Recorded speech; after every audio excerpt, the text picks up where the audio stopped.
Welcome to the Covert Narcissism Podcast. I'm your host, Renee Swanson. I am not a therapist, and you are not a victim.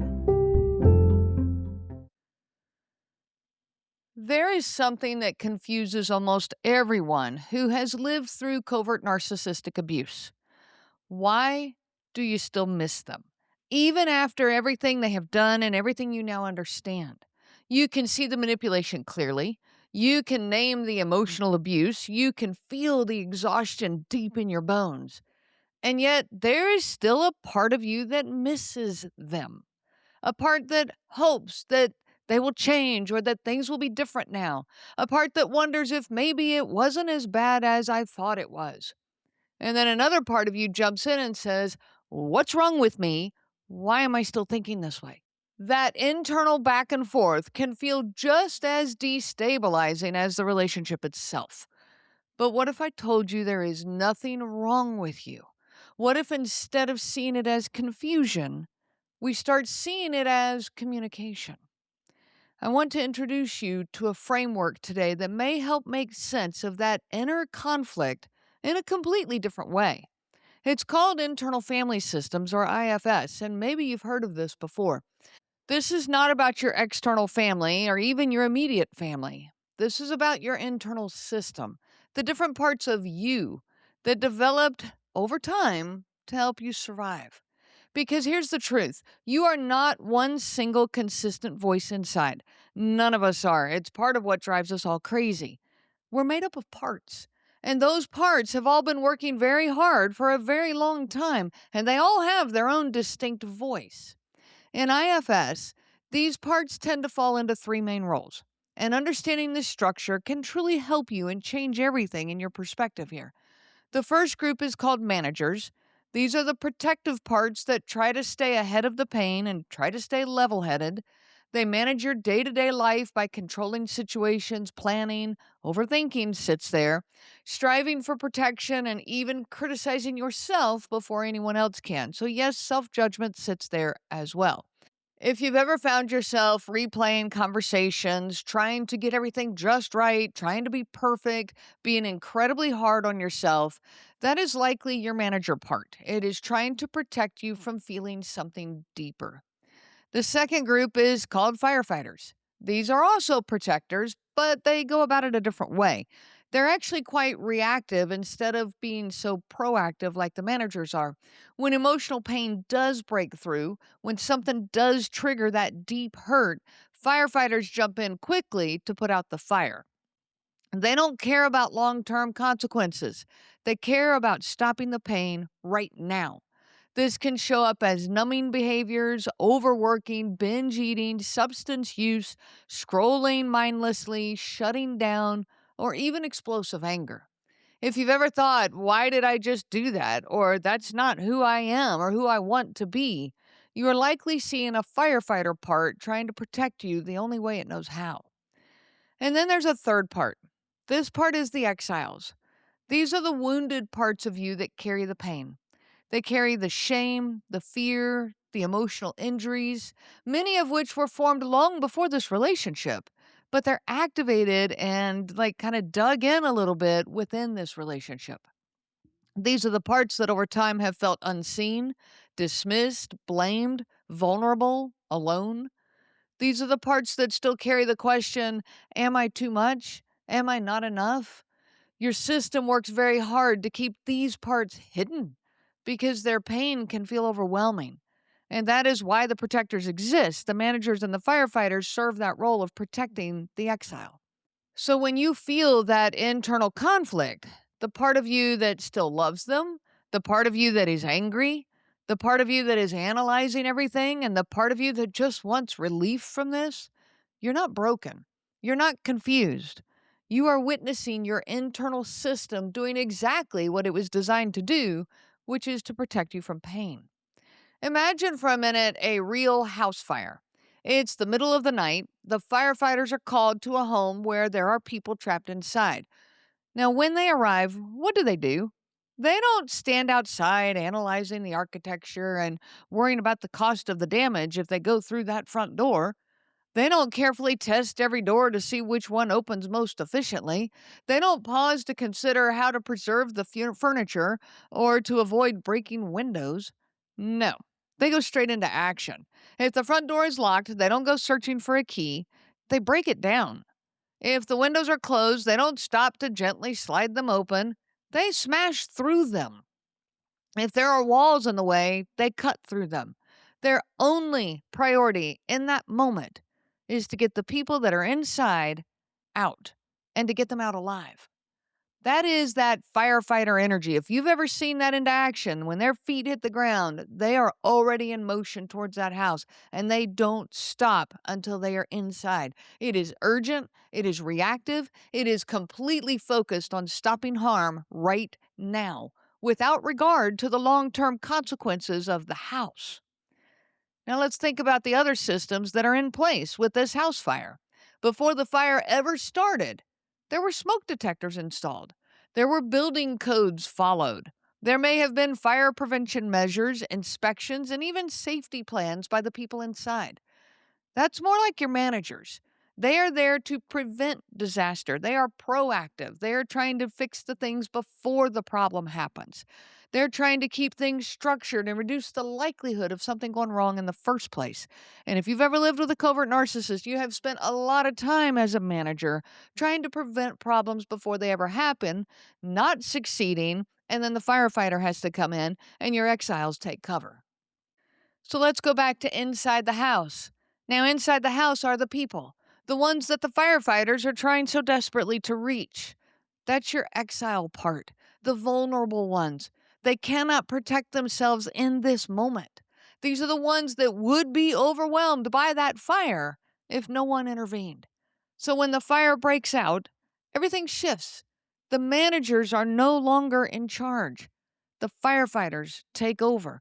Those firefighters are not going to call the company and start asking about the smoke detectors in that moment. No, they're going to charge right in and do whatever they have to do to save those people, to save what matters most, even if it means breaking things in the process. Now, what happens when the fire is out? The house is damaged, doors are broken, windows are shattered, walls may be torn open, water is everywhere. From the outside, it looks like destruction. It looks like those firefighters destroyed everything. But every bit of the damage that they did to that house happened in the service of protection. And we need to remember that. This is exactly how your internal system works. When emotional pain gets triggered, your internal firefighters don't stop to think about long-term consequences. They move fast to put out the fire. And afterwards, when your managers come back in, looking at the damage, trying to restore order, sometimes criticizing the very response that was trying to save you, when you understand this, then you can stop asking, why did I do that? And start asking, what was my system trying to protect me from in that moment? Now let's tie this back to covert narcissism. Imagine this. You're at home and you receive a text from your ex that says something subtle but loaded, something that used to hook you in the past. Maybe it's, I was just thinking about you and I hope you're doing good today. On the surface, that can seem very harmless, but what happens inside your body? We all know that reaction. Your body reacts instantly. Your manager parts have likely been working all day, maybe all week, trying to keep you steady. They've been reminding you why you left, helping you to stay focused, maybe even saying things like, hey, you're doing better. Don't go backwards. Stay strong. They've been carefully keeping everything in order, like someone maintaining a house, making sure nothing catches fire. But the moment you read that text, something deeper gets triggered. There's a spark of flame. There's a shift in your chest, maybe a drop in your stomach. That's the exile part. That part of you that did feel loved by them, that part of you that still maybe carries the longing, the loneliness, the anger, the question of was any of it real? That part doesn't feel logical. It feels emotional. It feels raw and it feels vulnerable. So now the fire has started. The firefighters don't stop to assess the situation. They don't calmly walk to the door and knock on it or unlock it. They crash through the nearest window. Their only goal is to put out the pain as fast as possible. So before you even have time to think, you might find yourself responding to the text, or rereading old messages, or checking their social media, or maybe you go in the other direction and pour a drink, or binge eat, or shut down completely. Maybe it even comes out as anger. Why are they texting me? What do they want now? That reaction is not random. That is your firefighter charging in, trying to extinguish the emotional fire of that exile that just got activated. And afterward, once everything settles, the manager comes back online. It looks around at the broken glass, the damage, and says, well, why did you do that? Like if you reached out and texted back, then your manager comes back later and says, well, why did you do that? You were doing so well. That's when the self-criticism kicks in. The overanalysis starts, the self-judgment, the attempt to regain control. But if you step back and look at the whole system, then you can see something very different. The manager was trying to prevent the fire. The exile was holding the pain that got triggered. And the firefighter rushed in to put it out without concern about the long-term impact. Because in that moment, stopping the pain is survival. None of these parts are bad. They are all trying to protect you. But without awareness, they can end up working against each other, leaving you stuck in the chaos, leaving you feeling stuck, confused, and frustrated with yourself. When you look at it this way, you can see that every part is trying to help you. The manager is trying to keep you from going backwards. The firefighter is trying to stop the pain. And the exile is simply holding the wound that was never fully seen or heard and trying to help you heal. That exile part wants connection in life, and that's a huge part of this wound. This structure is what is happening inside so many people that are dealing with covert narcissistic abuse. And when you don't understand this system, either in this structure or any other structure, find the words that resonate with you. But when you don't have some form of understanding of this, it feels like chaos inside. It feels like you are contradicting yourself constantly.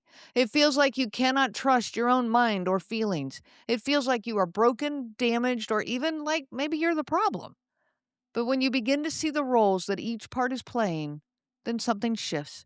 You begin to understand that you are not broken, you are layered.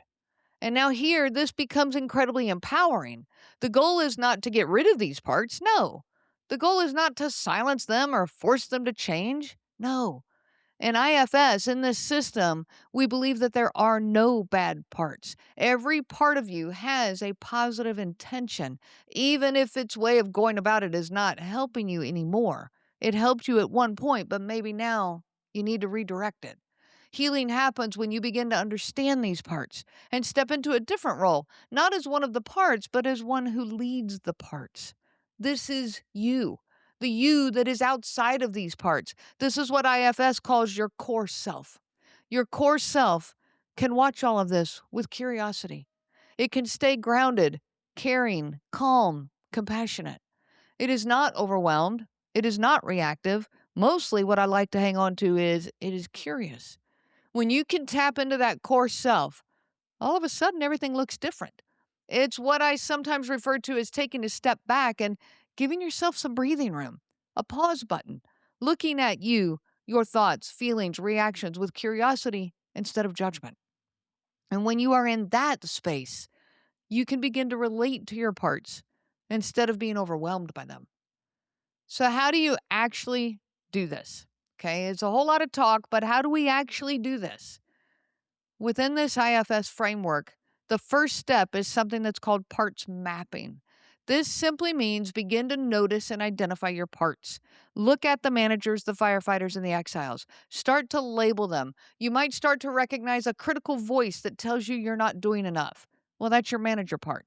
You might notice an anxious fixer that pushes you hard to resolve things fast right now before it becomes a problem. That's your firefighter part. You might feel a younger, more vulnerable part of you that carries sadness and fear. That's your exile part. As you begin to name these parts, You create space between you and them. They are not you, they are a part of you. You begin to see that you are not the part, you are the one experiencing it. You are the one observing it. You can also begin to notice where these parts show up in your body. Maybe the anxious part lives in your chest, tight and heavy. Maybe the critical part feels sharp and tense in your mind. Maybe the wounded part feels like a heaviness in your stomach. This awareness helps you to connect with your system in a much more grounded way. The next step in this process is something called unblending. Unblending is the process of separating yourself from a part of you so that you can observe it instead of being taken over by it. In other words, instead of being anxious, angry, or the reactive part, you begin to just notice it. A part of me is feeling this way, which creates space now for your calmer, more grounded self to step in and take the lead. One way to do this is through a simple process that is often referred to as the 6 F's. And I'm going to introduce this process here and dive into it deeper next week. So let's go through it. First, you find the part. You notice that it is there, bring it to your awareness, and then step 2 is you focus on it, bringing your attention to it without pushing it away. Next, you flesh it out by getting really curious about it. What does it believe? What is it trying to tell me? Then you feel it, you lean in, you approach it with curiosity instead of judgment. From there, you begin to befriend it, letting it know that you're willing to listen. And finally, you ask what it fears would happen if it stopped doing its job. Now, that last piece is very powerful because it reveals what the part is truly trying to protect you from. So let's go through these 6 steps one more time. You find the part. You ask questions like, what part of me is showing up right now? Is it a manager, a firefighter, or an exile? Number 2 is you focus on it. What does this part feel like right now? And where do I feel it in my body? Number 3 is you flesh it out. What does this part believe? What is it trying to do for me? What is it trying to tell me? Step number 4 is you feel it. What do I feel with this part right now? And what do I feel towards this part right now? Number 5 is you befriend it. What might this part need for me to understand or hear? And you listen to it. And number 6 is you talk about fear. What is this part afraid would happen if I don't listen to it right now? When you begin to do this, everything inside of you starts to shift. Instead of fighting yourself, which we all spend way too much time doing, you begin to understand yourself in a way like you never have before. Instead of trying to force change, you create safety for you. And when your parts begin to feel safe, they no longer have to work so hard in extreme ways. The goal here is not to fix yourself. It's not to silence or beat down the parts of you that feel messy or confusing. It's not perfection. It's not control or white-knuckling your way through this, but rather harmony. It's to begin building a different relationship with yourself and all the parts of yourself. This relationship is one that's rooted in curiosity instead of judgment. One where you are no longer at war internally, but starting to understand the system that has been carrying you through all of this. Then you can create a structure where your core is leading. Your parts no longer have to take on extreme roles to keep you safe. They can begin to trust that they don't have to carry everything on their own because you've got this. The part of you that stayed was not weak. The part of you that still cares is not broken. The part of you that struggles to let go is not failing. The part of you that is angry and reactive is not wrong.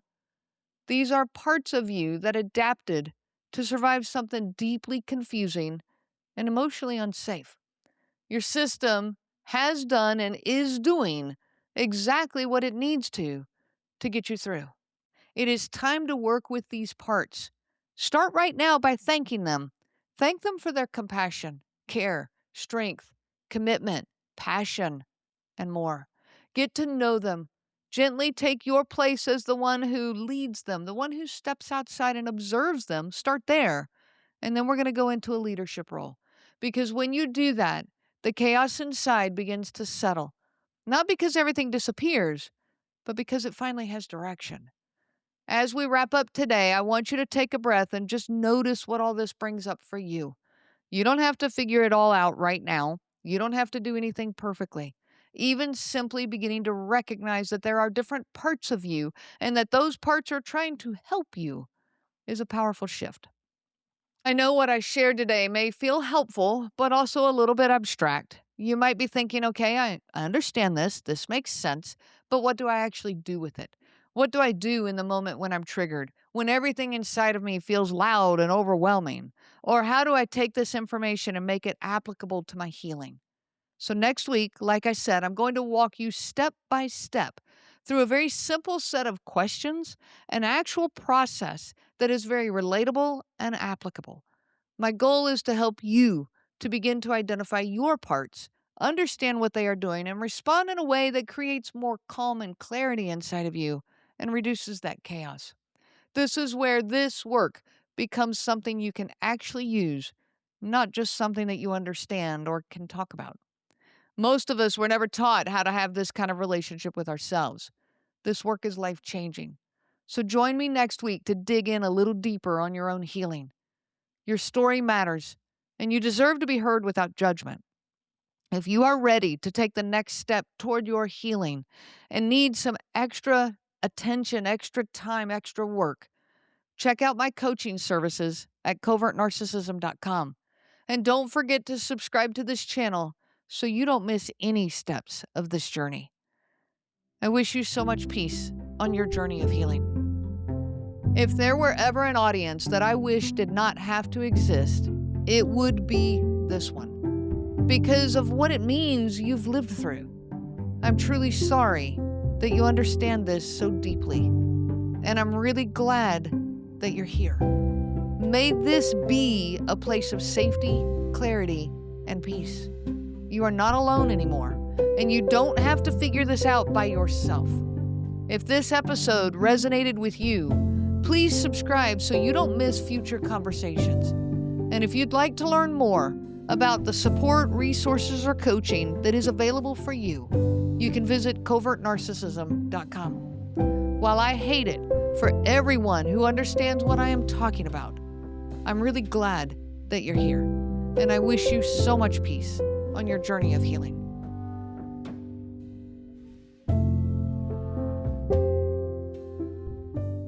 The information provided by Renee Swanson, Covert Narcissism Podcast, and CNG Life Coaching is for educational purposes only and is not to be used for diagnosis purposes. It is not intended to be a substitute for clinical care.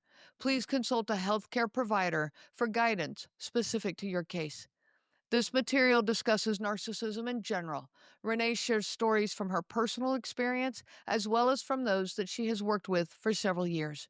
Her material does not claim that any specific person has narcissism and should not be used to refer to any specific person as having narcissism.